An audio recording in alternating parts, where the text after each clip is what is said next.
И здравейте на всички! Това е втора част, как пробваме различни неща. Ние вече си ги излапахме те жаленца.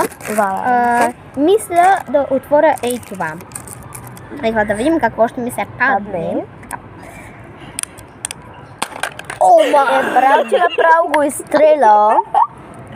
Добре, това е за яденето. Помисли си какво ще има вътре. Някаква фигурка, надявам се, че там ще бъде...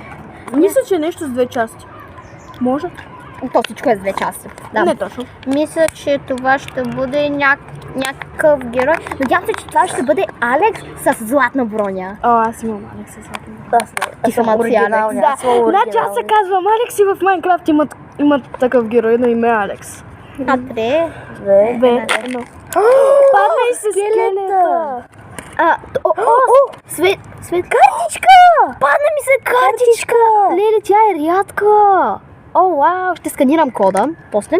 Ама вижте, падна ми се картичка, леле, картичка. Имаш кумче. Аз не искам конче, не ми трябва. Падна ми се картичка, картичката е много рядка иначе. А пък ми се падна светъл скелет. Ей такъв. Той има и тъмен. Той е с оригинал скелета. Така, сега ще пробваме това. Отваряме. Тук се отваря. Разпаковка. Разпаковка на това. Как се чува? SMR. Буквално като никакъв SMR не си. И сега нали да не, това така трябва да стои. Така? Дай така, май долу. Ох, не мисля, Не забите го, ядайте. Не, имам чувство, че... Не, така имам трябва. чувство, че тази бутилка ще се щупи. Дайте аз. Ние нещо грешно ли правим? Не. Така, аз махнах това. Оказва се, че трябва да се махне. Па ние по най-тъпия начин просто тръгнахме.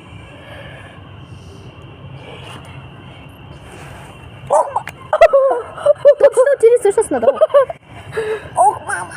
Дай аз. Ръката ми! Ръката ми си!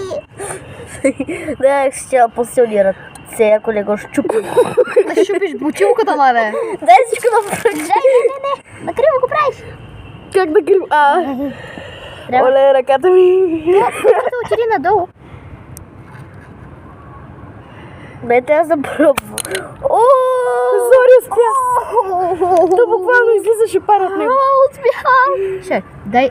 Има топче вътре. Да, то е газирано. Да, стопчето става газирано. Може после да пробвам. Сега го пробваме и в следващата част ще пробваме и трите заедно.